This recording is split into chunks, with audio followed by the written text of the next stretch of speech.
क्या है बेटा, जो वर्तमान परिदृश्य है उसमें कुछ नए नए विषय ऐसे आते हैं कि जिसकी जानकारी आप लोग ऐसी उम्र के हैं कि अगर आप लोगों को भी उसकी जानकारी होगी तो भविष्य में आप लोग इस प्रकार की चीज़ों को, इस बुराइयों को फैलने में आप खुद सहयोग करोगे। साइबर अपराध का आप लोगों ने बेटा नाम सुना होगा कि साइबर अपराध अब पिछले 2-3 वर्षों में हमारे छोटे छोटे कस्बों, गांवों, इन गलियों में इस प्रकार से जड़े जमा चुका है कि ये मात्र अज्ञान लोगों को प्रलोभित व लालच दिखाते हुए अपराध कर रहा है। साइबर अपराध के थ्रू आप लोगों के परिवार में कोई ना कोई जुड़ा होगा। हो सकता है कि कई पूर्व में से उसके साथ घटना घटित हुई होगी कि वो किसी लालच में पड़कर उसके बैंक से या उसको पैसे की हानि हुई होगी। कईयों के साथ ऐसा कोई घटना हो सकता है कि हुई हो।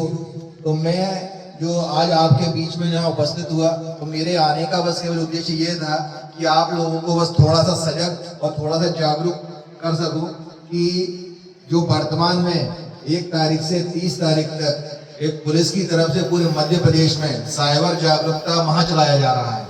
इसमें आप लोगों को साइबर फ्रॉड, फाइनेंशियल फ्रॉड व अन्य साइबर संबंधी अपराधों से बचने के लिए क्या आप लोग सावधानियां बरत सकते हैं या आपको किस प्रकार जागरूक किया जाए कि इस प्रकार की घटनाओं से आप लोग व आपका परिवार बच सकता है। सबसे पहले मुख्य बात मैं आपको बताना चाहूंगा कि एक नंबर है 1930। इस नंबर को आप लोग सब याद कर लें, क्योंकि 1930 ऐसा नंबर है कि अगर आपके परिवार में या घर में साइबर संबंधी कोई अपराध होता है, किसी के पिताजी बताते हैं, किसी माताजी बताते हैं कि कोई व्यक्ति उसने बोला कि आप हमारे खाते में पैसे ट्रांसफर कर दो, और उन्होंने फोन पे, गूगल पे के माध्यम से पैसे ट्रांसफर किए और बाद में पता चला कि जो उन्होंने पैसा भेजा वो गलत जगह चला गया। वो एक फ्रॉड व्यक्ति था जिसने गलत प्रकार से लालच, लोभ, लुभावने देते हुए हमसे वो राशि डलवा ली। और इसके बाद इस बात को हमें तब पता चला जब हम अपना पैसा ट्रांजेक्शन कर चुके थे। तो मेरा आप लोगों को ये कहना चाहता हूँ कि नंबर याद रखें, 1930 नंबर। अगर आपके समाज में, घर में इस प्रकार का कोई अपराध होता है तो आप घर पे जाके बताएं कि 1930 नाम एक नंबर होता है। उस पर डायल करने से पहले आपको 7 से 8 जरूरी जानकारी अपने पास रखनी होगी। तो मैं आपको बता रहा हूँ कि सबसे पहला है पीड़ित का नाम। आपके माता पिता जिसके साथ में घटना घटित हुई है उसका नाम आपको बताना पड़ेगा। दूसरा, जिस नंबर से आपके पास में कॉल आया उस नंबर की जानकारी आप एक कागज में नोट कर लें, अपने नंबर की जानकारी कागज में नोट कर लें, वह जानकारी आपको 19 नंबर पर बताना पड़ेगी।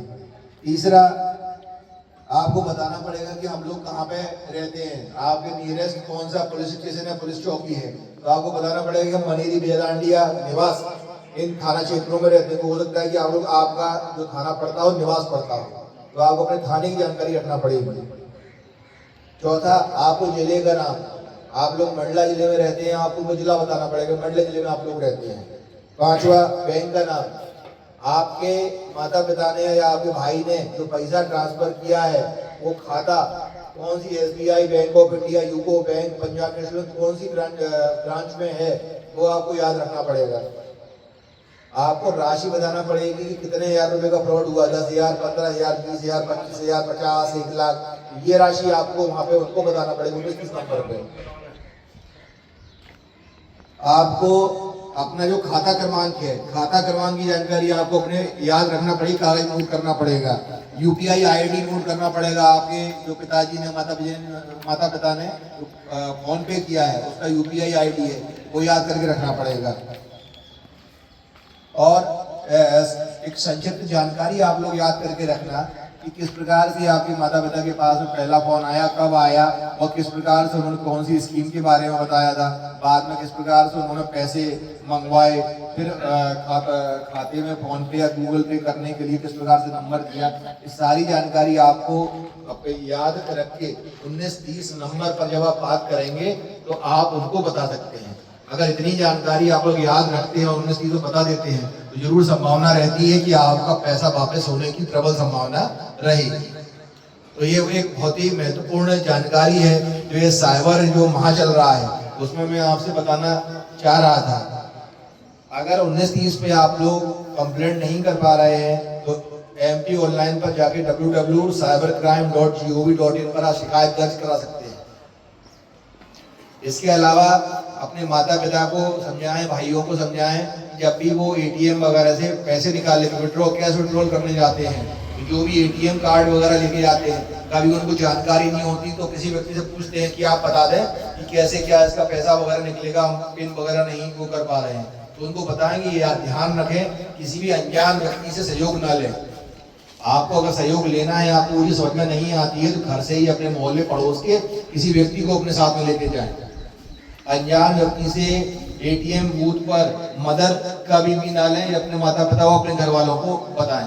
दूसरा, फेसबुक इंस्टाग्राम आईडी पर आप किसी भी अनजान लोगों से संपर्क ना करें, उनसे निजी कोई जानकारी शेयर ना करें। कभी भी आप लोगों के घर पे माता पिता के पास या आप लोग कोई मोबाइल चलाते हैं, कोई व्यक्ति पूछता है कि आपका खाता नंबर क्या है और उसका पिन क्या है या एटीएम का पिन पूछता है तो कभी भी फोन पे किसी को भी अपनी निजी जानकारी खाता और अकाउंट संबंधी कभी भी शेयर न करें।